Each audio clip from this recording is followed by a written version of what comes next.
Flax cotton മെറ്റീരിയലിനകത്തേക്ക് വന്നിരിക്കുന്ന അടിപൊളിയായിട്ടുള്ള ടോപ്പാണ് നമ്മൾ ഇന്നത്തെ വീഡിയോ എന്ന് പറഞ്ഞാൽ എനിക്ക് ചെറിയ ജലദോഷമുണ്ട്. അപ്പോൾ അതുകൊണ്ട് സൗണ്ടിനകത്ത് ഡിഫറൻസ് ഉണ്ടാവും കേട്ടോ. അപ്പോൾ ഇതിൻ്റെ ഹൈലൈറ്റ് എന്ന് പറഞ്ഞിട്ടുണ്ടെങ്കിൽ നല്ല ബ്യൂട്ടിഫുൾ ആയിട്ട് ലേസ് വർക്ക് വന്നിട്ടുണ്ട്. ഹൈനെക്ക് കോളറാണ് കൊടുത്തേക്കുന്നത്. സ്ലീവിൻ്റെ ഈ ഒരു എൻ പോർഷനിലേക്കായിട്ട് നല്ല ബ്യൂട്ടിഫുൾ ആയിട്ട് സെയിം ലേസ് വർക്ക് തന്നെ വന്നിരിക്കുന്നത്. എ ലൈൻ കൺസെപ്റ്റിലേക്കാണ് ഇതിൻ്റെ 2 സൈഡ് പോക്കറ്റ്സ് വന്നിട്ടുണ്ട്. ബാക്കിലേക്കായിട്ട് ഒരു പാനൽ കട്ടും കൊടുത്തിട്ടുണ്ട് കേട്ടോ. അപ്പോൾ ഇതിൻ്റെന്ന് പറഞ്ഞിട്ടുണ്ടെങ്കിൽ 2 ഡിഫറെൻ്റ് ആയിട്ടുള്ള കളർ ഷെയ്ഡ്സിലേക്ക് അവൈലബിൾ ആക്കിയിരിക്കുന്നത്. ഒരെണ്ണം ഞാനിപ്പോൾ ഇട്ടേക്കുന്ന ഒരു പീച്ച് കളറിലെ ഫ്ലോറൽ പ്രിന്റുകളുമാണ്. നെക്സ്റ്റ് വൺ വരുന്ന ഒരു മോവ് പിങ്കുമാണ്. അപ്പോൾ ഇതിൻ്റെന്ന് പറഞ്ഞിട്ടുണ്ടെങ്കിൽ ബാക്ക് പോർഷനിലേക്കായിട്ടൊരു പാനൽ കട്ടിങ് വന്നിട്ടുണ്ട്. അപ്പോൾ അതുകൊണ്ട് തന്നെ നല്ലൊരു ഫിറ്റിങ്ങും കാര്യങ്ങളുമാണ്. അപ്പോൾ ഇങ്ങനെയാണ് ഇതിൻ്റെ ഒരു ഔട്ടർ ഒരു ലുക്ക് വരുന്നത്.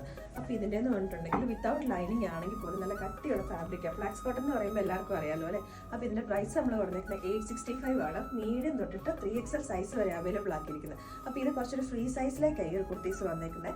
ഞാനിപ്പോൾ ഇതിനകത്ത് ഇപ്പോൾ മീഡിയം സൈസാണ് യൂസ് ചെയ്തേക്കുന്നത്. അപ്പോൾ നിങ്ങളൊന്ന് സൈസ് ചാർട്ട് നോക്കിയിട്ട് ഓർഡേഴ്സ് പ്ലേസ് ചെയ്യുക. നെക്സ്റ്റ് ഷെയ്ഡ് വന്നേക്കുന്ന ഒരു മൗ പിങ്ക് ടോണിലേക്കാട്ടോ. അപ്പോൾ ഇതെന്ന് പറഞ്ഞിട്ടുണ്ടെങ്കിൽ പാറ്റേണും കാര്യങ്ങളൊക്കെ സെയിം ആയിട്ട് തന്നെ വന്നേക്കുന്നത്.